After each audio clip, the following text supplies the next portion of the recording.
Hola, somos el equipo 4 y presentaremos el tema de producción de proteínas y metabolitos de interés médico. Comenzaremos con explicar qué es el ADN recombinante.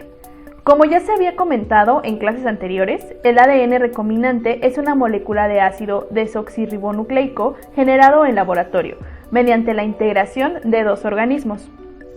Ahora bien, ¿cuál es el proceso por el cual se lleva a cabo? En primer lugar, la selección de un ADN blanco e inserción en otro fragmento de ADN. Después, la introducción de dicho plásmido dentro de una bacteria. Posteriormente, se selecciona las bacterias por medio de antibióticos y finalmente se expresa el gen. Por otro lado, las proteínas recombinantes son proteínas que se producen por medio de una proteína que es insertada utilizando la tecnología de ADN recombinante en una célula o bacteria, que a su vez permite una rápida replicación. Esto implica una reprogramación genética que adquiere los genes que permiten la síntesis de proteínas de interés. Ahora bien, explicaremos cuál es el proceso que se lleva a cabo para obtener dichas proteínas. Aislamiento del gen. En el caso de proteínas constituidas por un número pequeño de aminoácidos, de los cuales se conoce la secuencia. Conociendo los codones que codifican los aminoácidos identificados, se procede a la síntesis química de un oligonucleótido, que sería la cadena sencilla codificante de la proteína. Una vez sintetizada la cadena codificante, se sintetiza la cadena complementaria, para disponer del fragmento de ADN que se incluirá en el vector adecuado. Se debe destacar que este procedimiento no es posible llevarse a cabo en proteínas de alto peso molecular, dado que el gen a aislar se encuentra dentro del genoma complementario. Del mismo modo, las técnicas de fragmentación de ADN son roturas inespecíficas. Esto quiere decir que el ADN se rompe por medio de mecanismos físicos con agitación o ultrasonicación. Y las roturas específicas quiere decir que el ADN genómico se digiere mediante enzimas de restricción tipo 2 que reconocen y cortan en secuencias específicas. Ahora hablaremos sobre la inserción del gen en un vector adecuado. Una vez que se obtienen los fragmentos de ADN, se insertan dentro de moléculas genéticas portadoras llamadas vectores. Las vectores son moléculas especiales de ADN que sirven como vehículos para la transferencia de ADN a distintos huéspedes. Los principales tipos de vectores son los vectores de clonación, que son usados para servir únicamente como vehículos replicativos del ADN que se lleva insertado. Y los vectores de inserción son aquellos que llevan todos los elementos para la expresión del gen que va incluido en el injerto una vez incluido en el huésped adecuado. Se tienen tres diferentes tipos de vectores, los cuales son los más utilizados dentro de la biología molecular. Uno de ellos son los plásmidos, los cuales son moléculas de ADN-DC, que son circulares de pequeño tamaño con replicación autónoma, aislados inicialmente en bacterias con resistencia a antibióticos. Posteriormente tenemos los cósmidos, los cuales son plásmidos modificados para aceptar injerto de gran tamaño. Finalmente están los bacteriófagos, los cuales son vectores derivados del fago M13 y del fago lambda. Finalmente se tiene la transferencia del vector de recombinante al hospedador. Una vez que se obtienen los vectores recombinantes, se introducen dentro de una célula huésped. Existen múltiples métodos de transferencia. Sin embargo, los principales métodos de transferencia son transformación con bacteriófagos, transfección con fosfato calcio, electroporación, liposomas y transducción. Elección de células hospedadoras. En la elección de células hospedadoras, el vector recombinante tiene que ser introducido a una célula huésped, como pueden ser bacterias, levaduras, células de insecto y mamíferos. Hay varios factores que se deben tomar en cuenta a la hora de considerar una célula huésped, como lo son la velocidad de crecimiento, que puede ser rápida o lenta, el coste económico de producción y purificación, el nivel de expresión y excreción de la proteína y la posibilidad de obtener vectores de expresión adecuados.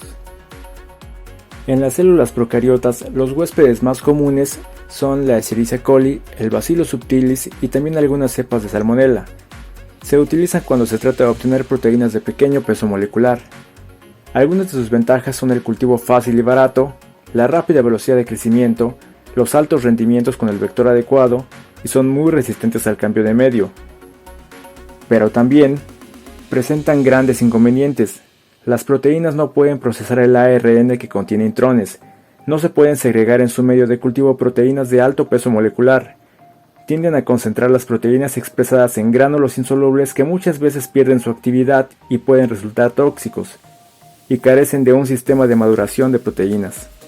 En los huéspedes eucariotas se necesitan modificaciones posttraduccionales para que la proteína adquiera su completa actividad biológica, como el establecimiento de puentes de sulfuro e incorporación de moléculas de azúcar y ácidos grasos. Los huéspedes más comunes son las levaduras y las células de mamífero. Las levaduras tienen una rápida velocidad de crecimiento y bajo costo, pero inestabilidad en los vectores de expresión, especificidad por los genes y niveles de expresión inferiores. En las células de mamíferos se pueden producir proteínas humanas normales, pero su costo es elevado y son muy susceptibles a contaminación, además de que su crecimiento es lento y sin gran rendimiento. Ahora, en la selección de organismos que expresan el gen, una vez transferido el ADN recombinante a la célula huésped, se llevan a cabo dos etapas, el cribado y la selección, tanto en procariotas como en eucariotas. En la etapa inicial se hace un cribado de toda la población de células hospedadoras resultantes de la transferencia para seleccionar las que han tomado los vectores con los insertos de ADN recombinante, los clones recombinantes. Y en la etapa final se seleccionan los clones recombinantes para identificar cuáles poseen y expresan el gen. En la caracterización del producto clonado, las proteínas se someten a controles periódicos por agencias de gobierno para verificar los procesos bajo la normativa GMP y analizan la similitud entre el producto obtenido in vitro y el natural.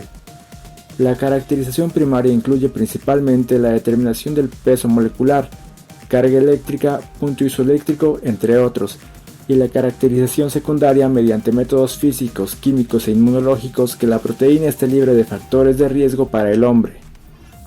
En la caracterización de bancos celulares se establece un banco celular maestro. De él se obtienen bancos celulares de trabajo con los cuales se llevan a cabo lotes individuales de producción.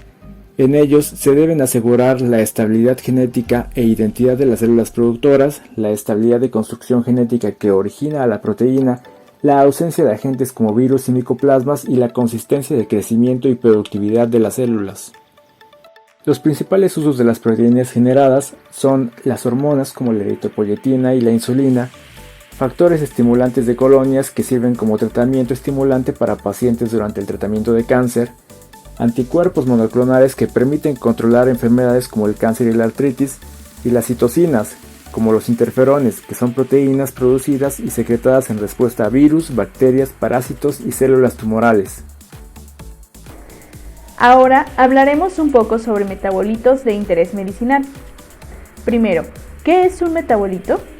Es una sustancia que el cuerpo elabora o usa cuando descompone los alimentos, los medicamentos o bien las sustancias químicas o su propio tejido. Este proceso, que se llama metabolismo, produce energía y los materiales necesarios para el crecimiento, la reproducción y el mantenimiento de la salud. También ayuda a eliminar las sustancias tóxicas. Sin embargo, en esta ocasión nuestro foco de interés serán los metabolitos secundarios. Estos son compuestos derivados del metabolismo primario, pero de limitada distribución en el reino de las plantas. Son una fuente de principios activos de medicamentos y de valiosos productos químicos cuyas aplicaciones farmacéuticas se deben a su función como analgésicos, antibacterianos, antioxidantes, antivirales, entre otras. Los compuestos secundarios no tienen una función aparente en el metabolismo primario, pero sí tienen una implicación ecológica como defensa contra virus, hongos, bacterias, como sustancias alelopáticas, fitoalexinas o disuasorios nutritivos. Además, son una fuente importante de principios activos de medicamentos y de valiosos productos químicos. Aunque gran parte de los medicamentos se obtienen por síntesis química, la mayoría de las estructuras principales están basadas en productos naturales. En el mundo, 44% de nuevos medicamentos están basados en productos naturales y en países desarrollados el 25% de los medicamentos son derivados de plantas. Tal es su importancia que aproximadamente el 60% de compuestos anticancerígenos y el 75% de medicamentos contra enfermedades infecciosas son productos naturales o derivados de estos.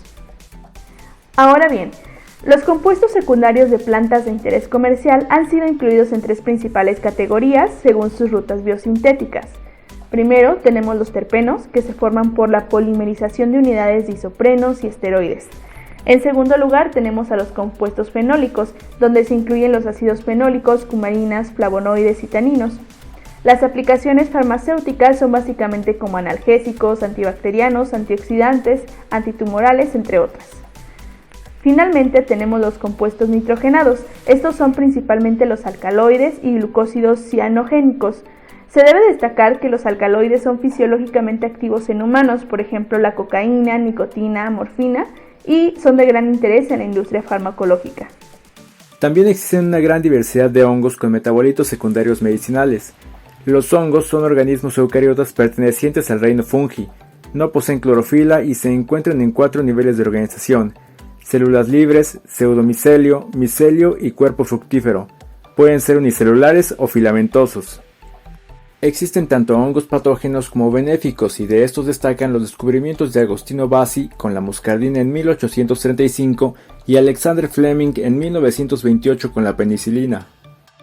Los metabolitos secundarios de mayor importancia son la penicilina y la tiamulina como antibióticos, los triterpenos como anticancerígenos, diversos tipos de polisacáridos como antioxidantes, antiparasitarios, estimulantes del sistema inmune y reguladores del colesterol, y asimismo el alucinógeno psilocibina en tratamientos de psicoterapia.